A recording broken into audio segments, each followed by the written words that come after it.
Welcome back, movie lovers! Today we're diving into Venom, The Last Dance, the third and possibly the final installment in Sony's Venom saga.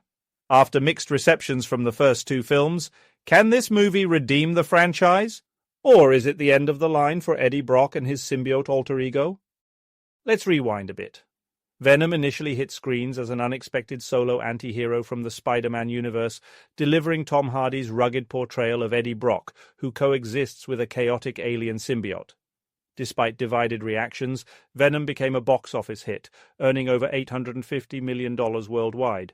Its follow-up, Venom, Let There Be Carnage, released in a challenging pandemic climate, doubled down on humor and spectacle, and again, split audiences.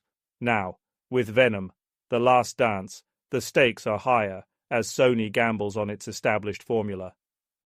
So, what's The Last Dance all about? Directed by Kelly Marcel, this film pits Eddie and Venom against a godlike entity named Null, the so-called father of symbiotes. Null's motivation to destroy the universe isn't exactly unique, but his power and presence add a darker tone. With Eddie under constant threat, there's a compelling narrative at play. Or at least there could have been. One of the film's strengths has always been Tom Hardy's performance. He embodies Eddie Brock's discomfort, frustration, and bizarre bond with Venom exceptionally well. Hardy keeps the character complex, even as Venom's humor sometimes veers into the absurd.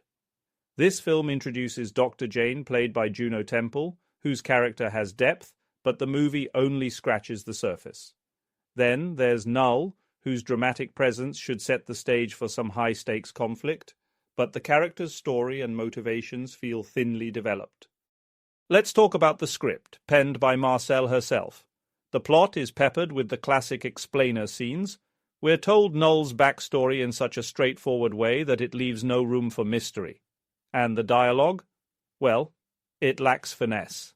Instead of natural character moments, we often get filler dialogue, and the emotional beats feel forced. A tighter script could have elevated the character dynamics, especially between Eddie and Venom, and let the suspense build without spoon-feeding viewers every detail.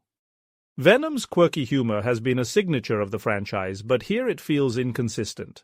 While Venom's banter has a certain charm, it's jarring when it's sandwiched between the dark, almost horror-like sequences with Null. The lack of tonal balance is evident as the movie swings from intense moments to slapstick comedy, leaving viewers unsure if they should be tense or amused. Visually, The Last Dance is a mixed bag. The CGI used for Venom and other symbiotes is well executed in close-ups, but at times it's clear the effects team struggled with some of the larger-scale battle scenes. The decision to introduce new symbiote creatures is ambitious but feels unfinished, as if the CGI wasn't fully polished. Despite these shortcomings, some scenes do shine. Null's design and the sequences in his dark realm bring a unique atmosphere. The big question, is this really the end? The Last Dance tries to close the door with a sense of finality, but certain post-credit scenes hint at a potential crossover with Spider-Man, leaving the door open for Sony to continue Eddie and Venom's story in new ways. With the recent buzz about possible crossovers, we might not have seen the last of Venom just yet. So, is Venom, The Last Dance, worth watching? If you've been a fan of Eddie and Venom's chaotic journey, you'll likely enjoy it, flaws and all. But for those hoping for something groundbreaking, this installment might feel like another rehash. It's entertaining, but lacks the depth and cohesion it needed to be a strong conclusion.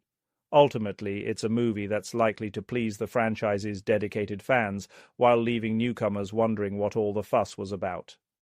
That's it for our review of Venom, The Last Dance. If you've seen the film, let us know what you think in the comments below. Do you think this was a satisfying conclusion, or are you ready for something new? Don't forget to subscribe and hit that notification bell so you don't miss out on any of our upcoming reviews.